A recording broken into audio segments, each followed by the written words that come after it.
Hello mga guys, long time no see at eto po nagbabalik po ang inyong Papa Jobs.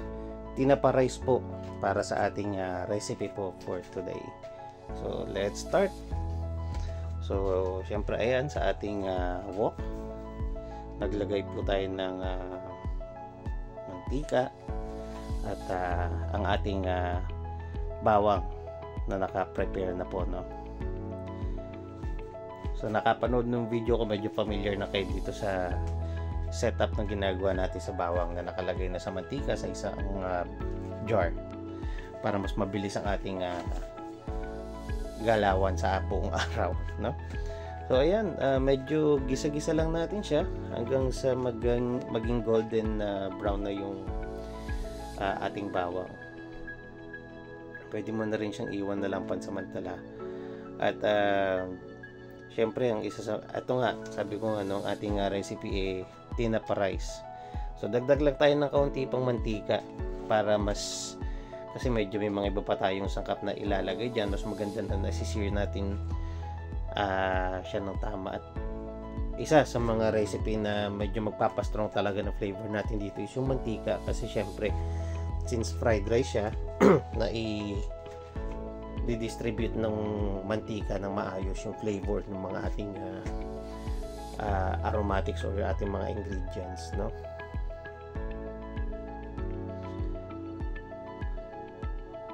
So, ayan.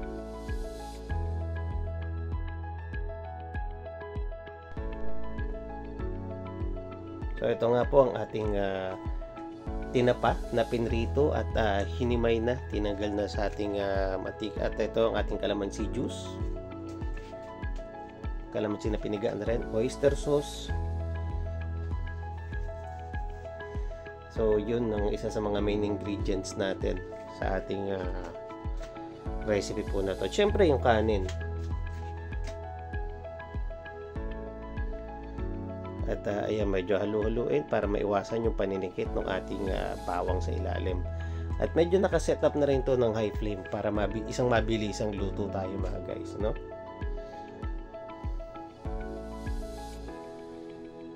So ayan, medyo nakukuha niya na yung kulay na hinahanap ko.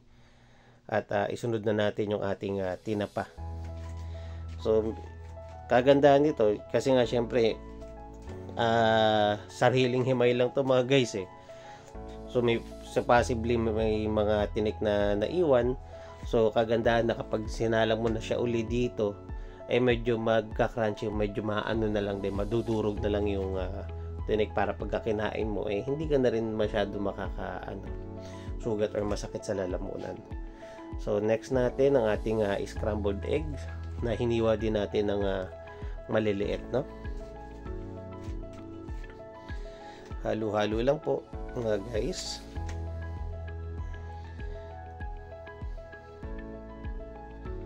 At next na natin ang ating pinigang kalamansi, no?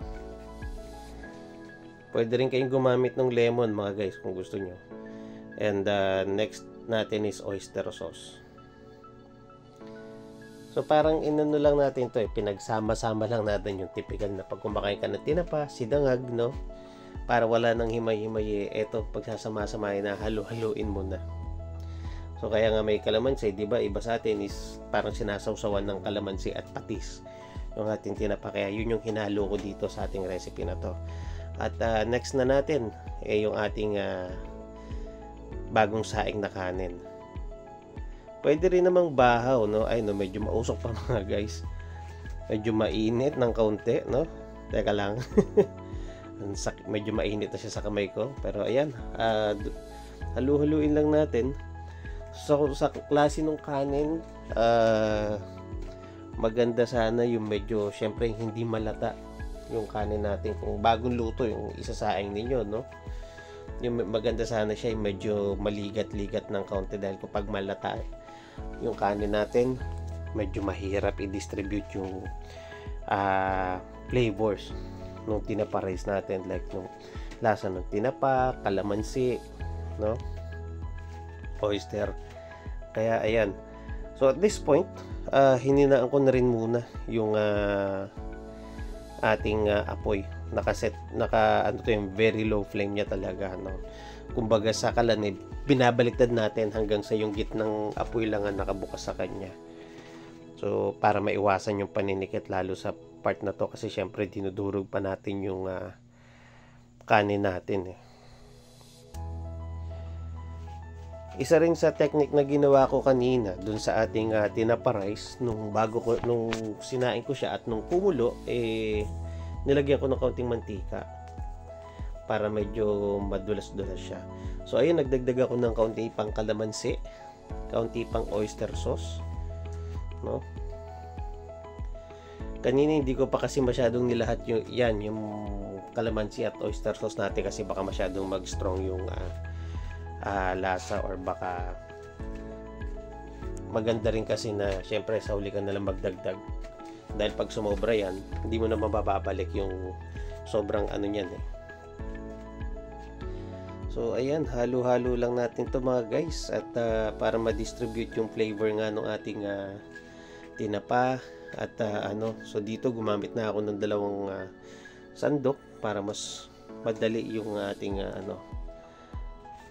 pagdurog do sa kanin natin. At para ka lang nagmamasay, di ba? At balik-balik rin mo lang siya, itotos mo, yung nga term nila sa culinary, di ba?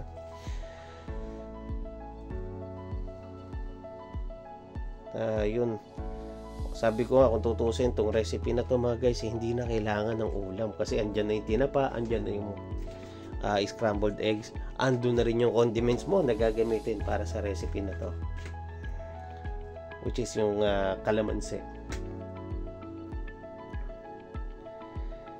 So ayan, konting halo lang din, no, at still nakaset pa rin siya sa low flame dahil medyo maligat yung kanin. Doon na rin siya maluluto habang nakasalang dito. At optional mga guys, konting toyo para dagdag alat sa ating tinapa.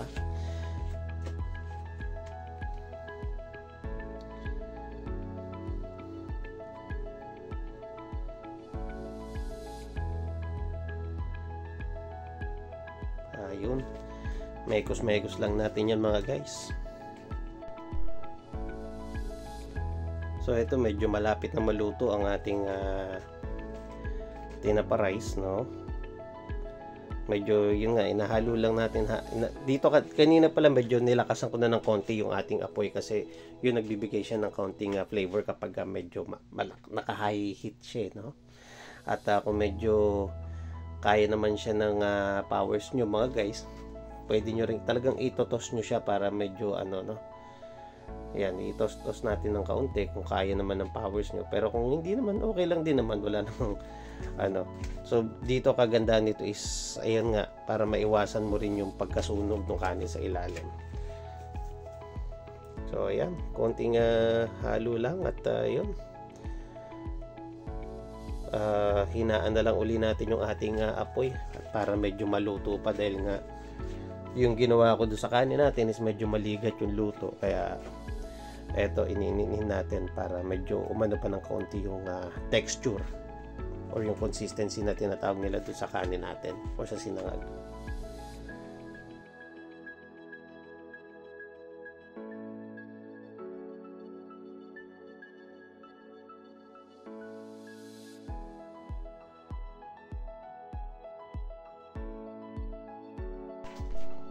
At ito na nga mga guys, ang ating tinapa rice ni Papa Job. So maraming salamat po sa panonood, at God bless sa lahat.